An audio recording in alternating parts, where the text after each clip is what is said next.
Everyone for being here this morning. I'm Tom Gooding. I'm chairman of the Valdosta Lowndes County Chamber of Commerce. In 2006, approximately 72 top business and community leaders of the Valdosta Lowndes County area got together to form the Impact 2012 business plan. And out of that business plan came a mandate to the Chamber to look at unifying our two public school systems. The Chamber formed a task force which spent approximately a year, along with utilizing the Carl Vincent Institute. Leaders throughout our community were consulted in that effort, and that task force recommended to the Chamber Board of Directors unanimously that the Chamber go forward in endorsing unification of our two public school systems. After due diligence, the board and that task force had a lot of discussion, and the Chamber Board, both in 2008 and again in 2011, unanimously adopted the task force's recommendation and that recommendation of school system unification. The business leaders at the time helped create CUEE, which is a separate organization from the Chamber, but one which the Chamber helped sponsor and has had a representative on its board. CUEE, of course, stands for Community Unification for Educational Excellence.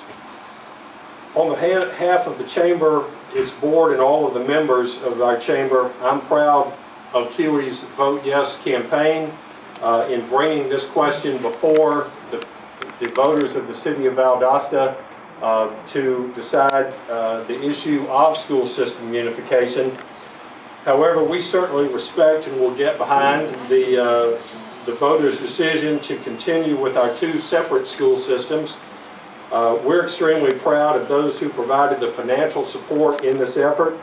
Despite the rhetoric, those contributors had nothing personally to gain from the investment in their community in this initiative, not even a tax deduction.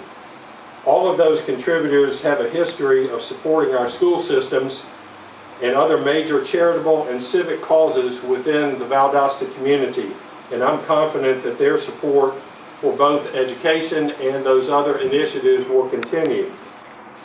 Most of all, I'm proud of the fact that this effort has resulted in a community that truly has stood up, had a discussion, and is tuned into public education.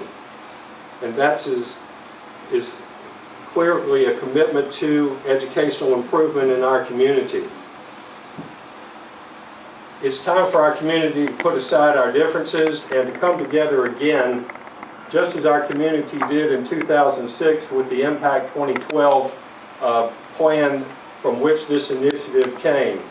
It's time to focus on what we can all do as one community to improve public education for all of our children. I want to thank CUEE for its incredible efforts. Even though the election did not turn out as CUEE and the Chamber had hoped, we certainly hope and will work with our educational leaders in pursuing educational improvements and support for education in our community. Next, I'd like to introduce Walter Hobgood, who is a member of the CUEE Board of Directors and also chaired CUEE's Educational Improvement Task Force.